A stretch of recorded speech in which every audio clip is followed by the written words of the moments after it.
नमस्कार दोस्तों, स्वागत है आप सभी का आपके अपने यूट्यूब चैनल डीपी आकाश ब्लॉग में। दोस्तों आज हम बात करेंगे Delhi police constable driver part 30 के बारे में। तो दोस्तों वैकेंसी जल्दी आने वाली है, नेक्स्ट मंथ में पूरे चांस हैं, क्योंकि अभी रिसेंटली एसएससी ने नोटिस दिया है। एएसआई, एसआई और कांस्टेबल स्टेनोग्राफर भी है, उसमें बैटरी ऑपरेटर काफ़ी वैकेंसीज हैं, तो वो ऑनलाइन हो चुकी है। तो अब उम्मीद है कि आपकी ड्राइवर वाली वैकेंसी और executive constable, head constable ministerial, AW TPO, ये तीनों वैकेंसी आने के पूरे चांस हैं नेक्स्ट मंथ में। नोटिस कभी भी आ सकता है, जैसे कि ये एसआई और एसआई वाली का आ गया है, बिना किसी पहले नोटिस के एक साथ सीधा ऑनलाइन। वैसे ही ड्राइवर में भी होने वाला है, सीधा धमाल होगा, सीधी भर्ती ऑनलाइन होगी, एग्ज़ाम जल्दी होगा। 3 महीने के अंदर में एग्ज़ाम, 3 महीने 3.5 महीने के अंदर सारे एग्ज़ाम एसएससी ले रही है। तो तैयारी को आपको अभी से कंटिन्यू रखना है, तैयारी छोड़ना नहीं है। सिलेक्शन लेना है तो तैयारी प्रॉपर करनी पड़ेगी, कंटिन्यू वीडियोस देखने पड़ेंगे और तैयारी अच्छे से करनी है। तो दोस्तों स्टार्ट करते हैं आज का पहला क्वेश्चन नंबर 1। एग्जॉस्ट गैसें मफलर में से निकलती हैं, जिस कारण ऑप्शन ए आवाज़ बढ़ जाती है, ऑप्शन बी आवाज़ समाप्त हो जाती है, ऑप्शन सी आवाज़ कम हो जाती है, ऑप्शन डी इनमें से कोई नहीं। तो जो एग्जॉस्ट गैसें होती हैं, एग्जॉस्ट का मतलब होता है बाहर निकलने वाली, एग्जिट करने वाली जो गैसें होती हैं वो मफलर से निकलती हैं। तो क्या कंडीशन बनती है? मफलर क्या होता है दोस्तों? मफलर होता है साइलेंसर। जैसे अंदर से इंजन में से जो गैसें निकलती हैं, एग्जिट मारती हैं, वो साइलेंसर के थ्रू आती हैं, साइलेंसर या मफलर। तो जब साइलेंसर से निकलती हैं वो गैसें, तो आवाज़ कैसी हो जाती है? आवाज़ साइलेंसर से कम हो जाती है। तो जो इसका सही आंसर होगा वो होगा ऑप्शन सी, आवाज़ कम हो जाती है। नेक्स्ट क्वेश्चन है 67। आजकल मोटर गाड़ियों में फ्यूल फीड करने के लिए प्रयोग होता है। Option A gravity feed system, option B pressure feed system, option C vacuum feed system, option D pump feed system. देखा होगा आपने आज दोस्तों, जो फ्यूल फीड कर रहे हैं वो किस तरीके से कर रहे हैं? Option D, pump feed system. Next question है 68। लुब्रिकेशन के कारण नहीं होता। Option A oxidation, option B petrol leakage, option C घिसावट, ऑप्शन डी इनमें से कोई नहीं। तो दोस्तों इसका जो सही आंसर होगा वो होगा ऑप्शन सी, घिसावट। जो लुब्रिकेशन होता है वो इंजन में अंदर होता है, और इंजन में लुब्रिकेशन डालते हैं जिससे कि इंजन के पार्ट में घिसावट नहीं होती, जिससे इंजन स्मूथली चलता है बिना घिसावट के और बिना किसी अवरोधक के। नेक्स्ट क्वेश्चन है 69। फ्यूल इंजेक्शन पंप लगता है। ऑप्शन ए पेट्रोल इंजन में, ऑप्शन बी डीजल इंजन में, ऑप्शन सी दोनों इंजन में, ऑप्शन डी इनमें से कोई नहीं। तो दोस्तों जो फ्यूल जो इंजेक्शन पंप होता है ये किस में लगता है? ये लगता है डीजल इंजन में। इसका सही आंसर होगा ऑप्शन बी। एक चीज़ और, ये जो फ्यूल इंजेक्शन पंप है इसको शॉर्ट में FIP पंप भी बोलते हैं, मतलब फ्यूल इंजेक्शन पंप। तो फ्यूल इंजेक्शन ना देके अगर FIP पंप दे दे, ज़्यादातर FIP पंप ही आता है, तो कन्फ्यूज नहीं होना, उसमें आपको ध्यान रखना है। नेक्स्ट क्वेश्चन है 17। मोटर गाड़ियों में सबसे अधिक प्रयोग होते हैं। Option A multiplate clutch, option B hydraulic clutch, option C cone clutch, option D single plate clutch.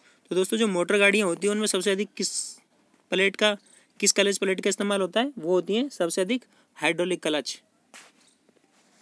Next question है SA इलेक्ट्रिकल फ्यूल पंप गाड़ी में। ऑप्शन ए इंजन के अंदर लगता है, ऑप्शन बी बोनट के बाहर लगता है, ऑप्शन सी कहीं भी लग सकता है, ऑप्शन डी कहीं नहीं लगाया जा सकता। तो ये जो इलेक्ट्रिकल फ्यूल पंप होता है दोस्तों, ये गाड़ी में कहीं भी लग सकता है। इसका सही आंसर होगा ऑप्शन बी, सी, कहीं भी लग सकता है। नेक्स्ट क्वेश्चन है यदि छोटे गियर द्वारा बड़े को चलाएं तो ऑप्शन ए बड़ा गियर नहीं घूमेगा, ऑप्शन बी उल्टी दिशा में घूमेगा, ऑप्शन सी तेज घूमेगा, ऑप्शन डी इनमें से कोई नहीं। तो अगर छोटे गियर द्वारा बड़े गियर को हम घुमाएंगे तो क्या कंडीशन बनेगी? उस कंडीशन में जो गियर होगा वो उल्टी दिशा में घूमेगा। इसका सही आंसर होगा ऑप्शन बी। नेक्स्ट क्वेश्चन है 74। डीजल फिल्टर का प्रयोग होता है। ऑप्शन ए डीजल पाइपलाइन में, ऑप्शन बी इंजेक्टर के साथ, ऑप्शन डी डीजल टैंक से पूर्व। तो जो डीजल का फिल्टर होता है, आपने देखा होगा ट्रैक्टरों में, गाड़ियों में जो फिल्टर लगा होता है वो कहाँ लगा होता है? जो डीजल की पाइपलाइन होती है उसके साथ डीजल फिल्टर लगा होता है। इसका सही आंसर होगा ऑप्शन ए, डीजल पाइपलाइन। नेक्स्ट क्वेश्चन है 75। टायर का एक साइड से शीघ्र घिसने का मुख्य कारण क्या है? ऑप्शन ए कैम्बर एंगल अधिक हो, ऑप्शन बी टायर खराब हो, ऑप्शन सी टायर रेडियल न हो, ऑप्शन डी इनमें से कोई नहीं। तो जो इसका जो सही आंसर इसमें होगा ना दोस्तों, वो होगा ऑप्शन डी, इनमें से कोई नहीं। तो मैं आपको बता दूं, जो ये टायर जो होता है एक साइड से घिसने का क्या कारण होता है। टायर एक साइड से जब गिरता है, जब टायर का जो व्हील अलाइनमेंट होता है ना, व्हील अलाइनमेंट ठीक ना होने के कारण टायर एक साइड से घिसना शुरू कर देता है। तो इसका जो सही आंसर होगा वो होगा व्हील अलाइनमेंट का ठीक ना होना। एक और चीज़ टायर से संबंधित है दोस्तों, क्वेश्चन आता है कि टायर का रंग काला ही क्यों होता है। टायर का रंग काला ही क्यों होता है? तो टायर बनता है रबर से। वो जो रबर होती है वो होती है हल्के पीले कलर की, और वो इतनी मजबूत और अच्छी नहीं होती। तो उसमें क्या होता है कि हमें कार्बन मिलाना होता है। कार्बन से क्या होता है कि कार्बन, अगर रबर में कार्बन मिलाएंगे तो उससे कार्बन के मिलाने से टायर की जो लाइफ है वो बढ़ जाती है, कार्बन से मजबूती बढ़ जाती है। तो कार्बन का कलर कैसा होता है? काला। इसलिए टायर का कलर काला हो जाता है, पीला ना होकर काला हो जाता है। एक चीज़ और होती है, जैसे अगर सिंपल रबर जो होती है येलो वाली, उसका अगर हम टायर बनाएं तो अगर उसका टायर लगभग 7 से 8 हज़ार किलोमीटर चलता है ना, तो जो कार्बन से बने टायर होते हैं उसका लगभग 90 से 1 लाख किलोमीटर तक चलता है टायर। इतनी अंतर होता है कार्बन के टायर में और सिंपल टायर में। तो टायर को ज़्यादा समय तक चलाने के लिए, अच्छा चलाने के लिए उसमें कार्बन मिलाया जाता है, और कार्बन की वजह से ही टायर का रंग काला होता है। नेक्स्ट क्वेश्चन है, सबसे अधिक लुब्रिकेशन वाले भाग होते हैं। ऑप्शन ए स्टीयरिंग में, ऑप्शन बी डिफरेंशियल में, ऑप्शन सी यूनिवर्सल जॉइंट में, ऑप्शन डी इंजन में। तो जो सबसे अधिक लुब्रिकेशन की जरूरत होती है वो कहाँ पर होती है? इसका जो सही आंसर होगा वो होगा ऑप्शन डी, इंजन में। इंजन में छोटे छोटे काफ़ी सारे पार्ट्स होते हैं, और इंजन को मतलब अच्छे और स्मूथली चलाने के लिए लुब्रिकेशन की ज़रूरत पड़ेगी। बाकी सब में, स्टीयरिंग में इतना लुब्रिकेशन नहीं चलता, यूनिवर्सल जॉइंट में भी नहीं, डिफरेंशियल में भी नहीं। जो सबसे ज़्यादा जो ज़रूरत पड़ेगी, हमेशा उसमें ऑयल रहता है इंजन में और लुब्रिकेशन रहता है। तो सबसे जो मोस्ट इम्पॉर्टेंट जो ज़रूरत है लुब्रिकेशन की, वो कहाँ पर है? वो है इंजन में। नेक्स्ट क्वेश्चन है 77, डायनेमो में चुंबकीय बल किरणें के काटने से ऑप्शन ए खराबी आ जाती है,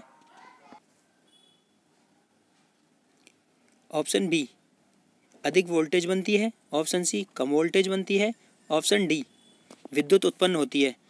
तो दोस्तों जो डायनेमो में चुंबकीय बल होता है उसके कारण क्या होगा? डायनेमो में बिजली बनती है। तो सीधी सी बात है, उस ऑप्शन से ही पता लग जाएगा, ऑप्शन डी विद्युत उत्पन्न होती है। नेक्स्ट क्वेश्चन है 78, क्लच, गियरबॉक्स, डिफरेंशियल आदि भाग हैं। ऑप्शन ए चार्जिंग सिस्टम के, ऑप्शन बी ट्रांसमिशन सिस्टम के, ऑप्शन सी कूलिंग सिस्टम के, ऑप्शन डी इनमें से कोई नहीं। तो ये जो क्लच, गियर और डिफरेंशियल होते हैं, ये किसके भाग होते हैं? ये होते हैं ट्रांसमिशन सिस्टम के। सही आंसर होगा ऑप्शन बी। नेक्स्ट क्वेश्चन है 79, कार्बोरेटर पर मौसम के प्रभाव के कारण ऑप्शन ए हवा पेट्रोल का मिश्रण ठीक रहता है, ऑप्शन बी पेट्रोल की मात्रा मिश्रण में बढ़ जाती है, ऑप्शन सी मिश्रण ठीक सप्लाई नहीं होता, ऑप्शन डी इनमें से कोई नहीं। तो कार्बोरेटर पर मौसम का क्या प्रभाव पड़ता है? इसका जो सही आंसर होगा वो होगा ऑप्शन सी, मिश्रण ठीक से सप्लाई नहीं होता।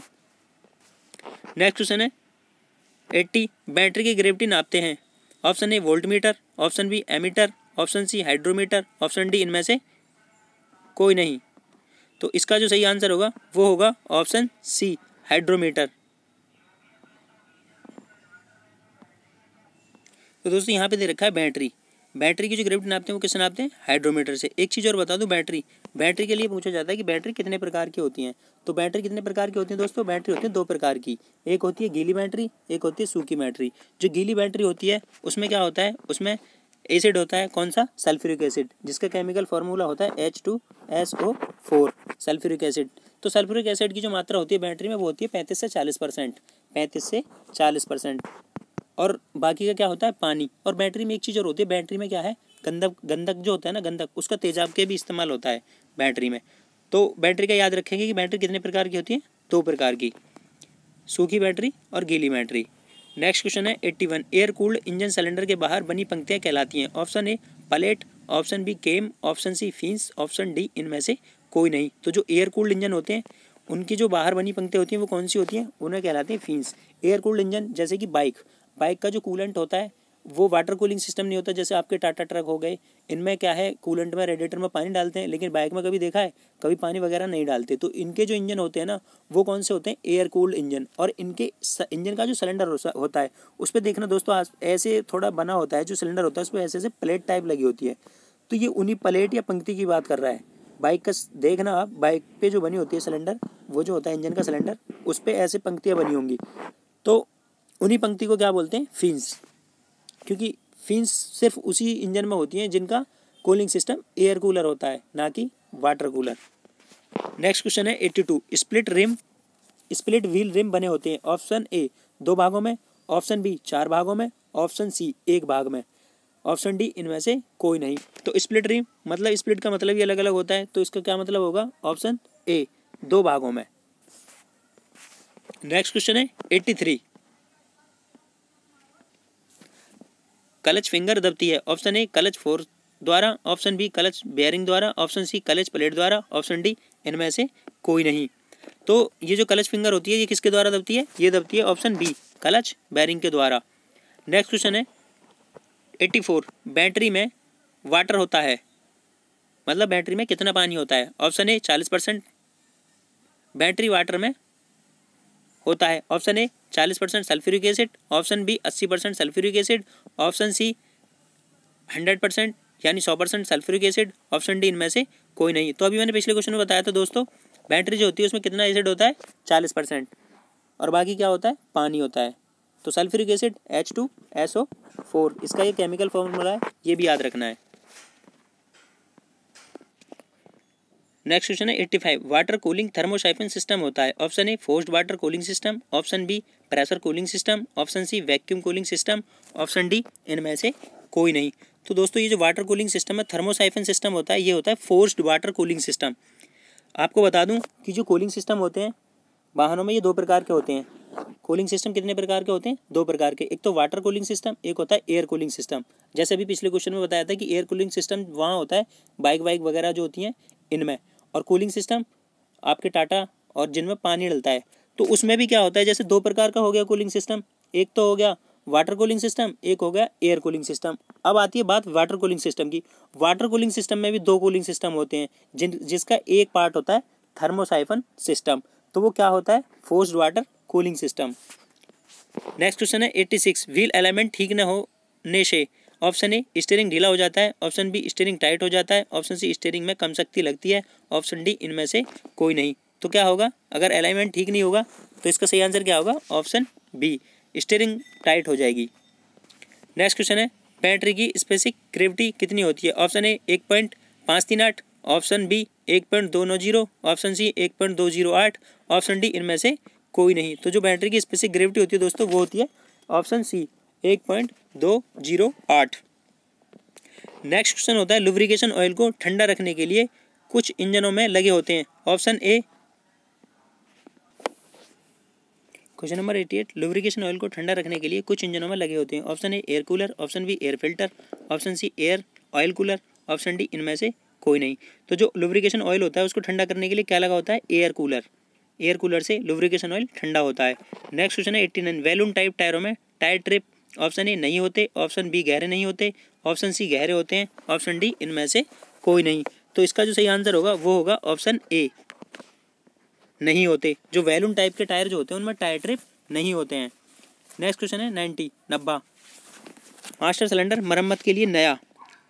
ऑप्शन ए व्हील सिलेंडर आता है, ऑप्शन बी सिलेंडर लाइनर आता है, ऑप्शन सी नया किट आता है, ऑप्शन डी इनमें से कोई नहीं। तो इसका सही आंसर क्या होगा, इसका सही आंसर होगा ऑप्शन सी नया किट आता है। जैसे हम मास्टर सिलेंडर की मरम्मत करेंगे तो किट नया ही लाना पड़ेगा। नेक्स्ट क्वेश्चन है 91, यूनिवर्सल जॉइंट बने होते हैं। ऑप्शन ए मनुष्य के जोड़ों के आधार पर, ऑप्शन बी जानवरों के जोड़ों के आधार पर, ऑप्शन सी मशीनों के जोड़ों के आधार पर, ऑप्शन डी इनमें से कोई नहीं। तो ये जो दोस्तों इसका सही आंसर होगा वो होगा ऑप्शन ए मनुष्य के जोड़ों के आधार पर। जैसे मनुष्य के जोड़े या टखने होते हैं, जैसे मनुष्य के जोड़े में जॉइंट होता है, यूनिवर्सल जो जॉइंट होते हैं सेम उसी जैसे बने होते हैं। नेक्स्ट क्वेश्चन है 92, गियर बॉक्स के प्रयोग से प्राप्त होती है। Option A gear leverage, option B अधिक टार्क, ऑप्शन सी गियर अधिक स्पीड, ऑप्शन डी इनमें से कोई नहीं। तो इसका सही आंसर होगा option A gear leverage. Next question है, जिन गाड़ियों में आगे भी डिफरेंशियल लगा होता है वह कहलाती हैं? Option A saloon car, option B two wheel drive, option C reserve drive, option D four wheel drive. तो जो गाड़ियों में डिफरेंशियल क्या होता है दोस्तों? डिफरेंशियल होता है जो पिछले दोनों पहिए के बीच में गोल गोल होता है ना, जैसे देसी भाषा में हंडी भी बोल देते हैं, उस हंडी को ही डिफरेंशियल बोला जाता है। तो पिछले पहिए पे लगी होती है डिफरेंशियल, तो क्या होता है? वो होता है टू व्हील ड्राइव, मतलब दो व्हील चलते हैं तो वो क्या होता है? To wheel drive. और जिन गाड़ियों में आगे भी लगा होता है, मतलब पीछे भी लगा होता है और आगे भी लगा होता है, तो वो कौन सी होती है? वो होती है फोर व्हील ड्राइव। उसका क्या मतलब होता है? 4x4। आपने देखे होगी आर्मी वालों पे जो गाड़ियाँ होती हैं, जिप्सी वगैरह जो पुरानी होती थी, उनमें क्या होता था? उसके चारों चक्के घूमते थे, तो क्या बोलते थे उन्हें? 4x4 गाड़ी है। तो ये वही कहना चाह रहा है कि जो डिफरेंशियल होता है वो पीछे भी लगा होता है और आगे भी लगा होता है। वो जो डिफरेंशियल चारों चक्कों को घुमाता है, तो उन गाड़ियों को क्या बोलते हैं? फोर व्हील ड्राइव या 4x4। नेक्स्ट क्वेश्चन है, ओवर ड्राइव ट्रांसमिशन द्वारा मेन शाफ्ट की चाल से प्रोपेलर शाफ्ट ऑप्शन ए कम घूमती है, ऑप्शन बी तेज घूमती है, ऑप्शन सी नहीं घूमती, ऑप्शन डी इनमें से कोई नहीं। तो इसका जो सही आंसर होगा दोस्तों वो होगा ऑप्शन बी, तेज घूमती है। नेक्स्ट क्वेश्चन है 95, दो गियरों की चाल बराबर करने के लिए गियर बॉक्स में प्रयोग होते हैं? ऑप्शन ए डॉग व clutch, option B star pinion, option C crown gear, option D synchroniser pin. तो इसका जो सही आंसर होगा वो होगा option D, synchroniser pinion. Next question है 96, हवा के प्रभाव से हाइड्रोलिक ब्रेक में ऑप्शन ए अच्छे ब्रेक लगते हैं, ऑप्शन बी ब्रेक नहीं लगते, ऑप्शन सी ब्रेक लगाए जाते हैं, ऑप्शन डी इनमें से कोई नहीं। तो जो हवा का प्रभाव, अगर हाइड्रोलिक ब्रेकों में हवा का प्रभाव हो जाता है तो उससे जो ब्रेक है वो पावर कम हो जाती है, जिससे ब्रेक नहीं लगते हैं। नेक्स्ट क्वेश्चन है, कांस्टेंट मैश गियर बॉक्स में सभी स्पीड गियर ऑप्शन ए अलग अलग रहते हैं, ऑप्शन बी अपने जोड़ से मिले रहते हैं, ऑप्शन सी एक माप में रहते हैं, ऑप्शन डी इनमें से कोई नहीं। तो इसका जो सही आंसर होगा वो होगा ऑप्शन बी, अपने जोड़ से मिले रहते हैं। मिले रहते हैं मतलब कांस्टेंट रहते हैं। नेक्स्ट क्वेश्चन है 98, स्टील रूल बना होता है? Option A stainless steel, option B cast steel, option C mild steel, option D high speed steel. ये जो स्टील रूल होता है दोस्तों, ये जो क्या है, आपने देखा होगा स्टील वाला जो 1 फीट का पैमाना आता है ना, फुटा, जिसे स्टील का फुटा आपने यूज किया होगा पढ़ते टाइम, तो ये स्टील रूल वही होता है। स्टील का जो पैमाना होता है, स्टील का जो स्केल होता है, उसको स्टील रूल बना बोलते हैं। तो वो किसका बना होता है? वो बना होता है ऑप्शन ए, स्टील मतलब स्टेनलेस स्टील का। नेक्स्ट क्वेश्चन है, स्टील रूप से कितनी न्यूनतम माप ले सकते हैं? जो स्टील रूल होता है उससे न्यूनतम कितनी माप ले सकते हैं? Option 1/8 inch, option B 3/16 inch, option D 1/64 inch, option D 1/2 inch. तो जो स्टील रूल होता है उसमें न्यूनतम माप कितनी होगी? Option C 1/64 inch. Next question है 100 माइक्रोमीटर किस सिद्धांत पर कार्य करता है? Option A micron, option B vernier, option C page, option D इनमें से कोई नहीं। तो जो इसका सही आंसर होगा ना दोस्तों, वैसे तो इनमें से कोई नहीं होगा, लेकिन एक चीज़ देख जाती है, क्योंकि ये जो माइक्रोमीटर होता है ये नट बोल्ट के सिद्धांत पे कार्य करता है। तो ऑप्शन के हिसाब से पेज भी ठीक ही है, लेकिन अगर इनमें से कोई नहीं है तो वो आंसर गलत हो जाएगा। तो इसका सही आंसर क्या होगा? इनमें से कोई नहीं, क्योंकि जो माइक्रोमीटर होता है वो नट बोल्ट के सिद्धांत पर कार्य करता है। मैं भी आपको इसकी डेफिनेशन दिखाता हूँ कि जो माइक्रोमीटर होता है वो किस सिद्धांत पर काम करता है और कैसे कार्य करता है। यह है दोस्तों माइक्रोमीटर की डेफिनेशन। माइक्रोमीटर एक ऐसा उपकरण है जिसका उपयोग इंजीनियरिंग कॉलेज, कार्यशाला, कंपनियों के पैरामीटर मापने के लिए किया जाता है। ये दो प्रकार के होते हैं, मैनुअल माइक्रोमीटर और डिजिटल माइक्रोमीटर। तो आपको ये नीचे दे रखा होगा, इसकी माप वगैरह सब कुछ दे रखी है। पतली धातु का बना होता है, और ये जो होता है ये कास्ट स्टील का बना होता है,